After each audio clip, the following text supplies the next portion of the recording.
Good morning, student. Today I am going to explain the class 8th science lesson number 7, conservation of plants and animals.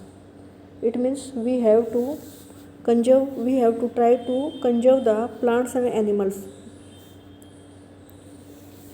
There are many biosphere reserve in India where the hunting is prohibited. Falling of trees, cutting of trees is prohibited, मना है, वहाँ पर strictly prohibited है, मना है। और जो national park है, बायोस्फीयर रिजर्व है, जैसे प्रोफेसर अहमद और भूजो पहली और बहुत सारे स्टूडेंट्स पंचमढ़ी बायोस्फीयर रिजर्व देखने गए थे। तो उस पंचमढ़ी बायोस्फीयर रिजर्व में उन्होंने नेशनल पार्क और बायोस्फीयर और छोटे पार्क वगैरह वहाँ देखे। वो किस लिए बनाए गए हैं, वे गवर्नमेंट ने किस लिए बनाए हैं। उसमें उन्होंने 2 वाइल्ड लाइफ सेंचुरी और 1 नेशनल पार्क के बारे में देखा। फिर उन्होंने Satpura national park biosphere reserve था, पंचमढ़ी बायोस्फीयर रिजर्व में सतपुड़ा नेशनल पार्क और वाइल्ड लाइफ सेंचुरी हैं, जो ये किस लिए बनाई है गवर्नमेंट ने, ताकि वहाँ जो एनिमल्स हैं, प्लांट्स हैं, उनको कंजर्व किया जा सके, उनको बचाया जा सके, उनको कोई काटे ना पेड़ों को, और जानवरों को कोई मारे ना। जानवर वहाँ नेचुरल हैबिटेट में घूमते रहते हैं। लेकिन ऐसा होते हुए भी कुछ एनिमल्स की संख्या लगातार घटती जा रही है। उसमें से टाइगर अब ऐसा है जो स्लोली डिसअपीयर हो रहा है, लगातार घटता जा रहा है फॉरेस्ट में। और इनकी पॉपुलेशन इंक्रीज करने के लिए टाइगर प्रोजेक्ट चलाया गया। ये बायोस्फीयर रिजर्व जो हम सतपुड़ा नेशनल पार्क है, इसी में बायोस्फीयर रिजर्व बनाया हुआ है। इसमें प्रोजेक्ट टाइगर चलाकर टाइगर की पॉपुलेशन को बढ़ाने के लिए कोशिश की गई। एक टाइम तो ऐसा था जिसमें lion, elephant, wild buffalo and barasingha were also found in the Satpura national park. ये भी सतपुड़ा नेशनल पार्क में पाए जाते थे। लेकिन अब मेनली टाइगर की जनसंख्या ज़्यादा है वहाँ पर। टाइगरों को, जो टाइगर हैं, उनकी संख्या को बढ़ाने की कोशिश की जा रही है। ऐसे एनिमल जिनकी संख्या लगातार घटती जा रही है और वे कभी ऐसा हो सकता है कि वो एक्सटिंक्ट हो जाएं, इस धरती पर ही ना रहे, तो उन्हें एंडेंजर्ड एनिमल बोलते हैं। तो एंडेंजर्ड मीन्स जिनकी संख्या लगातार घटती रहे, एक टाइम ऐसा आ जाए कि वो ख़त्म ही हो जाए। जैसे ये वाइल्ड बफेलो है, ये एंडेंजर्ड एनिमल है। टाइगर, बारासिंगा, इनकी संख्या बहुत ज़्यादा कम है। इनको बचाने के लिए ही ये नेशनल पार्क, बायोस्फीयर रिजर्व बनाए जाते हैं, ताकि ऐसा ना हो कि ये बिल्कुल ही ख़त्म हो जाए। Survival of some animals have become difficult because of disturbance in their natural habitat. अब किसी के घर को हम लगातार काटते रहेंगे, घर क्या है इनके, जंगल, फॉरेस्ट, उनके पेड़ अगर हम काटते रहेंगे तो ये कहाँ रहेंगे।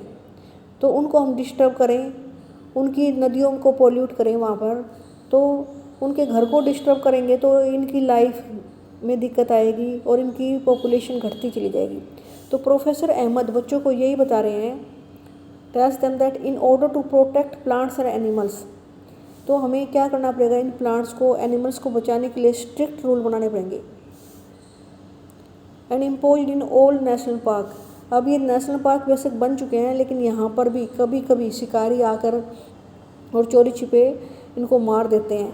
कई ऐसी ह्यूमन एक्टिविटी हैं सच एज ग्रेजिंग होता है अपने पशुओं को चराना, poaching, hunting, capturing of animal and collection of firewood. ये सारी जो उसमें होती रहती हैं, तो उससे क्या है, इनका नेचुरल हैबिटेट डिस्टर्ब होता है और इनसे इनकी जो नंबर ऑफ एनिमल्स हैं वो डिक्रीज होते रहते हैं।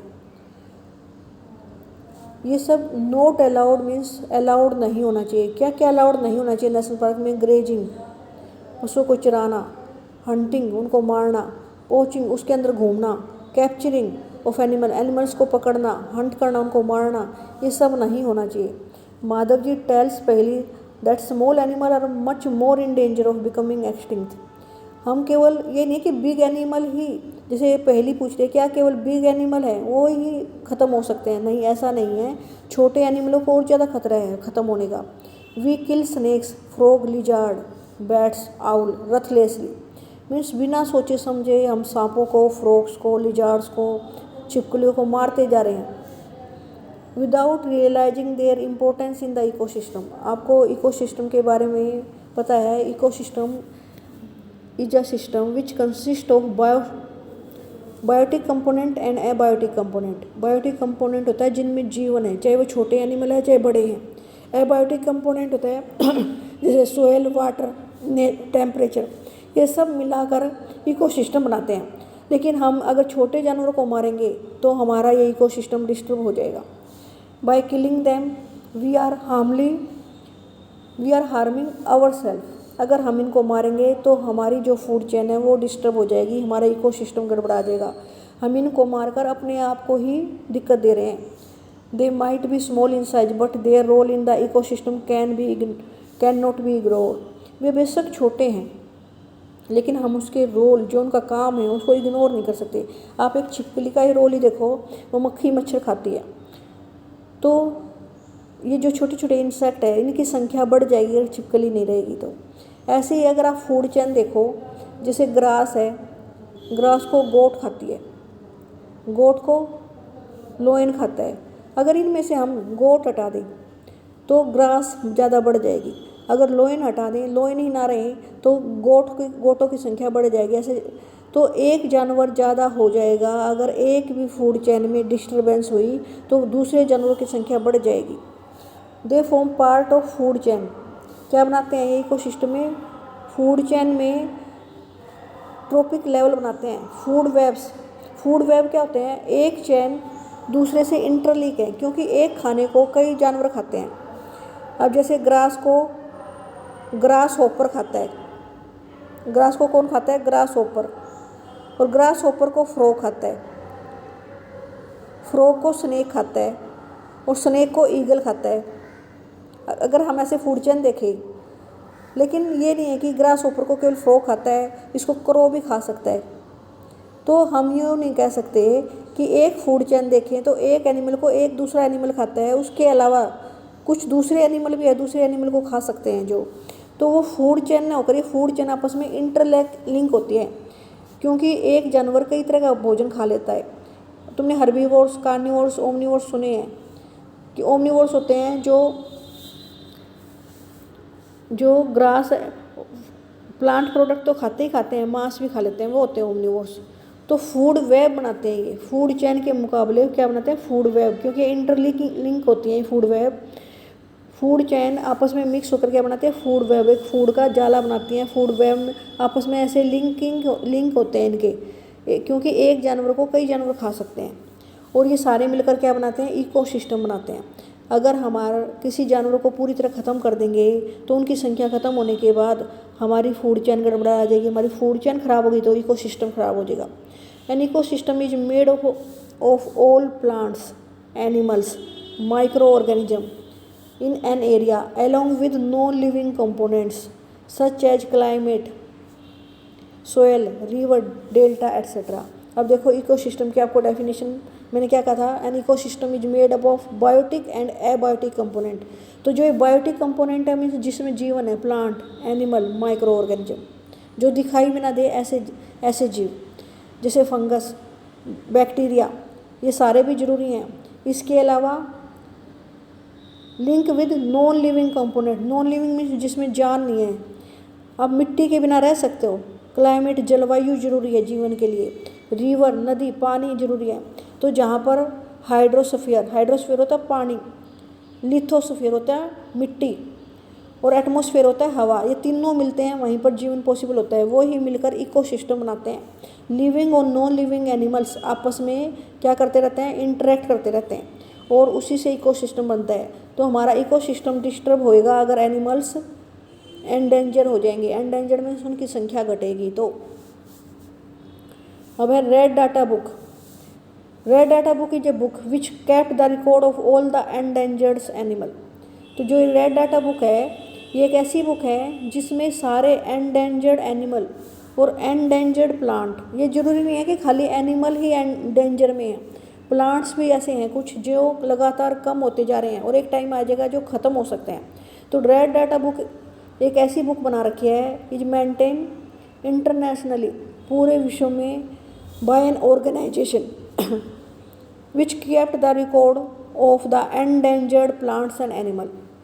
तो red data book maintain internally internationally by an organisation. India also maintain red data book, India भी मेंटेन करता है इसको।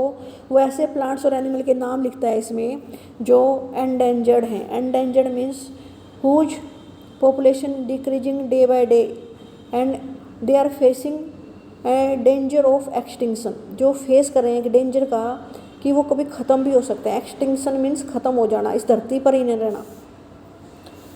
Migration, the excursion party then entire deeper into the forest under the guidance of Madhav ji. अब वो माधव जी के साथ कौन, बूझो पहली उनके कुछ फ्रेंड्स बायोस्फीयर में अंदर चले गए। दे सिट नियर द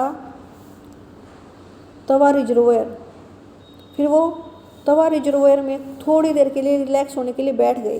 पहली ने ऑब्जर्व किया some of birds near the river, तो कुछ बर्ड्स रिवर के पास बैठे हुए थे। ये पहली देख रही थी।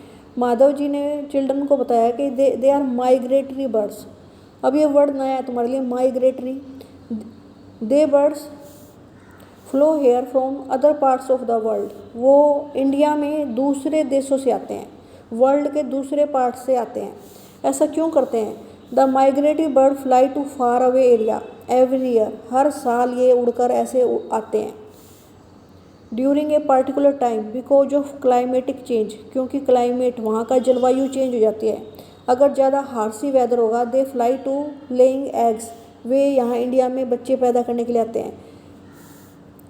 As the weather in their natural habitat become very cold and inhospitable, क्योंकि जहाँ से वे आते हैं वहाँ पर ज़्यादा ठंड हो गई है, इनहॉस्पिटेबल कंडीशन होती है जहाँ पर रहा ना जा सके। तो अब वो अपने एरिया जहाँ जिससे वर्ल्ड के दूसरे पार्ट से आते हैं वहाँ ज़्यादा ठंड होने के कारण वो अपने बच्चे पैदा नहीं कर सकते, उनकी जनसंख्या नहीं बढ़ सकती, वो मर सकते हैं। तो वहाँ से बचने के लिए वो आते हैं। Birds who cover long area, उन्हें लॉन्ग डिस्टेंस कवर करना पड़ता है टू रीच अनदर लैंड, दूसरे देश में आने के लिए, नोन एज माइग्रेटरी बर्ड। अब पता चला माइग्रेशन क्या होता है, एक प्लेस से दूसरे प्लेस पर कुछ समय के लिए चले जाना और फिर वापस वो अपने देश चले जाते हैं। जब वहाँ का क्लाइमेट ठीक हो जाता है, वेदर ठीक हो जाता है, तो वो अपने देश में वापस उड़ जाते हैं। तो कुछ पर्टिकुलर समय के लिए वो आते हैं अपने बच्चे पैदा करने के लिए और अपने आप को, अपने जीवन को बचाने के लिए।